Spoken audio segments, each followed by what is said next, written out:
오늘도 주의 거룩한 날 허락하심을 감사하고 일주일 동안 사는 것이 또한 이 기도로 시작되어지고 주의 말씀으로 시작되어져서 일주일의 삶이 하나님께 영광되어지고 하나님 뜻을 이루는 그런 삶이 되기를 주의 이름으로 축복합니다. 호세아 11장 말씀, 이 말씀들은 하나님의 사랑이 흘러나오는 말씀인데 하나님의 마음을 우리가 이 말씀 가운데서 보아야 할 줄 믿습니다. 11장 1절에 이스라엘이 어렸을 때 내가 사랑하여 내 아들을 애굽에서 불러내었거늘. 2절에 선지자들이 저희를 부를수록 저희가 점점 멀리하고 바알들에게 제사하며 아르세기 우상 앞에서 분향하였느니라 했습니다. 하나님은 우리를 자꾸 부르시고 우리를 안으시고 우리를 이끄시기 원하는데 우리의 삶이 자꾸 애굽에서 나오기를 싫어하고 세상을 의지하는 그런 모습들을 보이고 있다. 근데 누구를 보냈느냐? 선지자들을 보냈다. 하나님의 사랑을 보내고 하나님의 말씀을 전하는 자를 보내서 말씀을 통해서 하나님께서 말씀해 주시고 우리를 이끄시기 원한다. 우리는 뭘 하면 됩니까? 순종만 하고 따라가면 됩니다. 근데 문제는 듣지 않는 것이 문제다. 3절에 그러나 내가 에브라임에서 걸음을 가르치고 내 팔로 안을지라도 내가 저희를 고치는 줄을 저희가 알지 못하였도다 했습니다.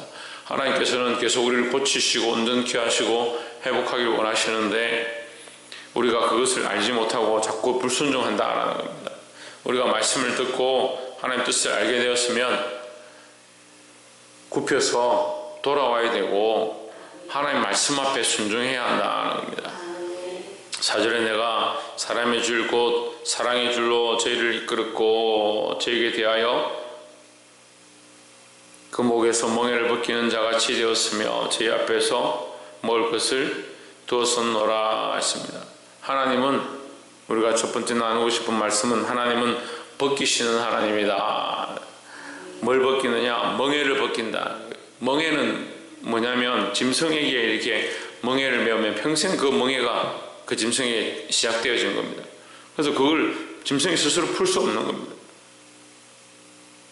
소에게 콧뚜레를 깨는 걸 제가 직접 한번 해봤었는데 이걸 한번 깨면 소의 자기 힘으로는 풀 수가 없습니다. 소가 사람처럼 이게 손이 있어서 팔이 있어서 그걸 뺀다든지 할 수가 없습니다.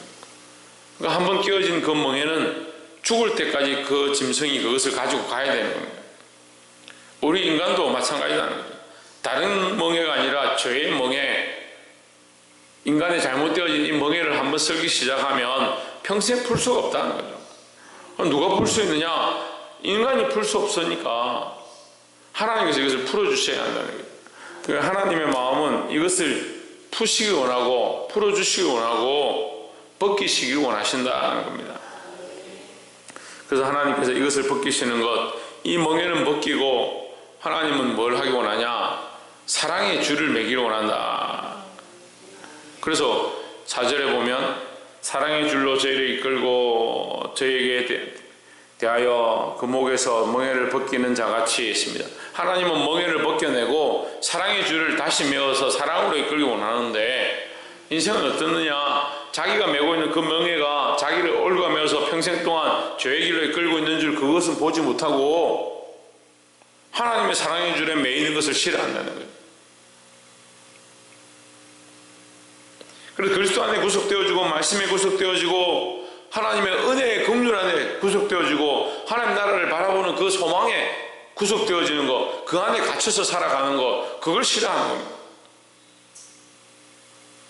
그 구속되는 걸 싫으니까 뭘 좋아합니까? 그냥 세상의 자유함과 세상의 기쁨과 즐거움을 쫓아가는데 그것은 자유가 아니고 결국 뭐냐? 세상의 멍에에 매이는 것이다. 하나님의 마음은 우리를 그 멍에에서 벗겨서 하나님의 사랑의 줄로 다시 묶기 원하신다는 겁니다. 이 사랑을 발견하고 하나님 앞으로 돌아오시기를 또한 하나님의 그 사랑에 구속되어지기를 주의 이름으로 축복합니다. 두 번째는 8절에 에브라임이여 내가 어찌 너를 놓겠느냐? 이스라엘이여 내가 어찌 너를 버리겠느냐? 내가 어찌 너를 아드마같이 놓겠느냐? 어찌 너를 서보임같이 두겠느냐? 내 마음이 내 속에서 돌아서 나의 긍휼이 온전히 불붙듯 하도다 했습니다.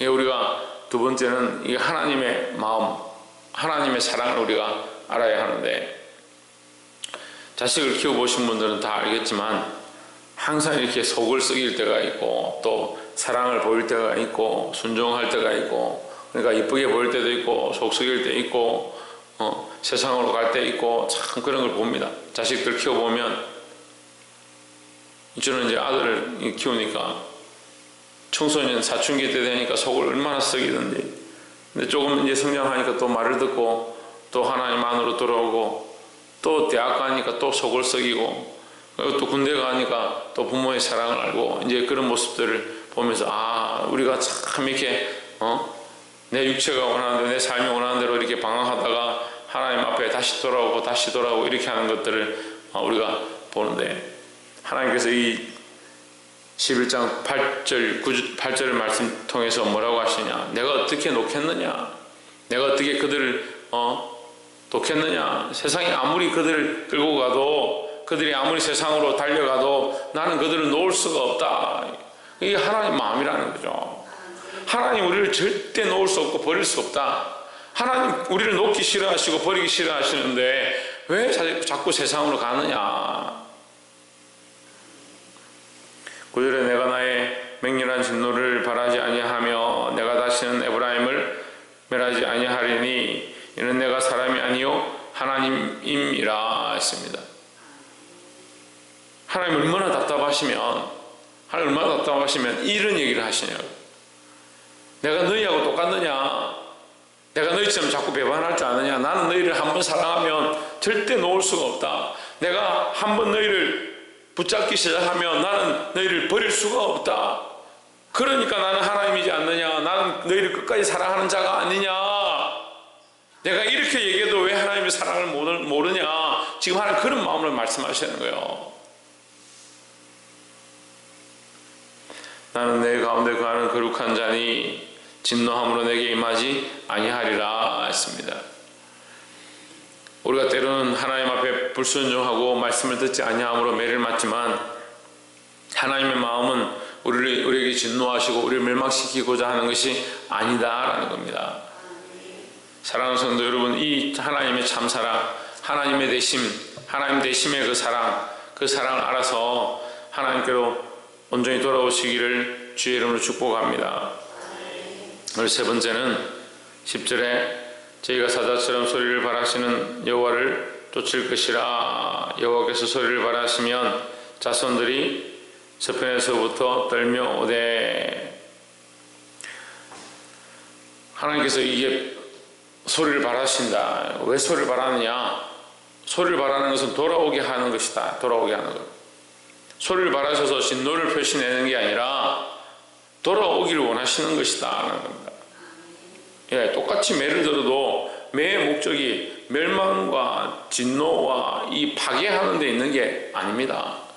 왜 부모와 남이 다르냐면, 부모는 자식을 매를 들어도 결국 목적이 그 자식이 자식이 안 되기를 원해서 매를 드는 게 아니다. 근데 남은 어떻습니까? 남은 매를 들어서 이게 치다 보면 또 매를 대는 게 때리는데 흥분되어서, 또는 매를 드는 것이 좋아서 그렇게 할 수도 있다는 거죠. 하지만 또 뭡니까? 근본적인 이 사랑이 없어서 끝까지 하지 못한다. 끝까지 할 수 없다는 거죠. 제가 초등학교 2학년 때 굉장히 어렸는데, 초등학교 2학년 때 이제 담임 선생님이 정말 좋았어요. 저렇게 이렇게 자상하고 이렇게 친절하고 이렇게 세상에 이런 분이 어디 있냐. 그래서 제가 그분을 참 좋아했습니다. 그래서 그분이 시키는 일이면 내가 죽으라도 죽겠다 이런 생각을 했어요. 초등학교 2학년 때 그때 마음이 그랬어요. 이분이 나보고 죽으라면 죽을 수도 있겠다.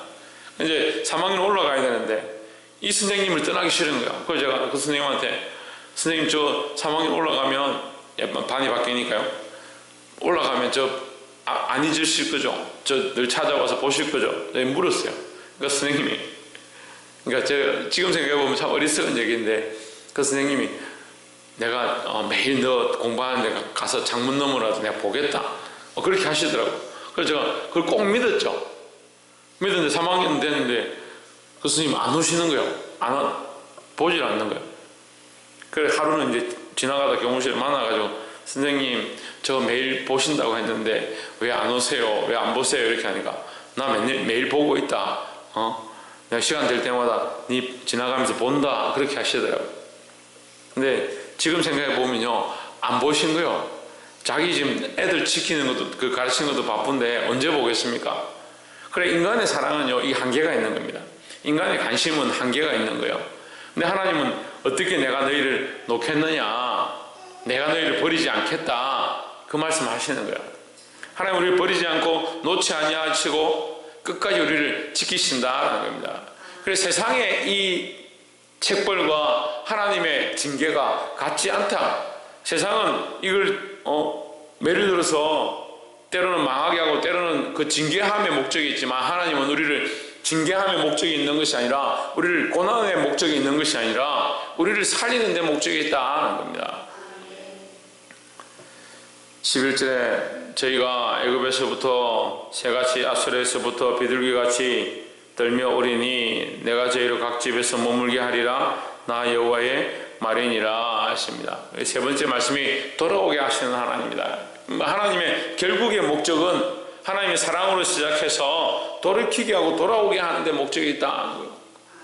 우리가 죄에서 돌아오는 것으로 끝나는 것이 아니라 하나님 나라의 소망을 두고 하나님 기뻐하신 구원의 그 감격을 가지고 돌아오기를 원하신다는 겁니다. 그래서 하나님께서 11절 후반에 보면 그 각 집에 머물게 하리라 했습니다. 예수님께서 제자들과 마지막 이별을 하실 때 내가 너희는 마음에 근심하지 말라, 염려하지 말라, 내 아버지께 거할 곳이 많도다 얘기를 합니다. 그러니까 제자들이 이해가 안 되고, 여기 지금 뭐 예수님이 빨리 임금이 되셔서 한 명은 좌편에 한 명은 우편에 주의 나라가 임할 때 나는 좌편에 나는 우편에 앉혀주십시오, 지금 그 얘기를 하고 있는데 예수님 뭐라고 합니까? 내 아버지 집에서 거할 곳이 많도다. 그 제자들이 바라보는 이 가치관의 방향들과 예수님이 말씀하시는 게 이게 다른 거예요.